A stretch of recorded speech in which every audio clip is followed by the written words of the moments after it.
Hey there guys, we're here to talk about how Ananta is going to be way better than Neverness to Everness, and it's not even close.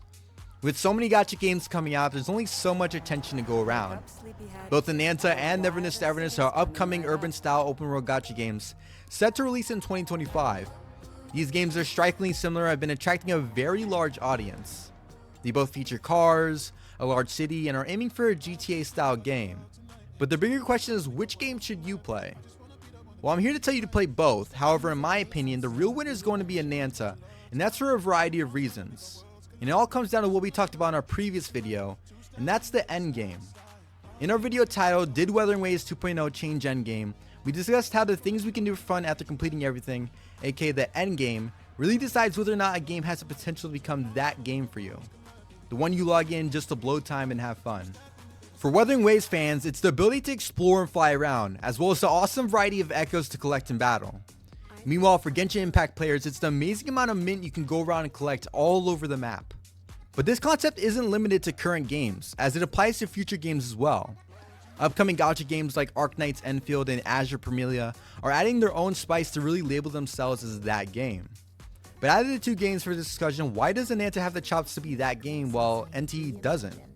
Well, during Ananta's trailer, they showed a variety of mechanics and options that could become staples in the game. From skateboarding, to web swinging, to drifting with cars, the design of these models lead to endless possibilities. Meanwhile, as nice as the visual design of NTE is, the gameplay for the cars felt slow and lackluster. I feel like if they added boosters and drifting, at least it would still be relevant in the market. But as of right now, the cars look like something out of a Cool Math Games parking simulator. NTE needs to give players a reason to explore the world in between missions and events, instead of just completing everything and logging out. And that leads me on to my next point. With both of these games being urban open world gacha games, Ananta has really been the only one to show us what should be the star of the show of both of these games, and that's the city life. In Ananta's trailer, we saw stealth missions on rooftops, web swinging combat, and some cool use of the environment.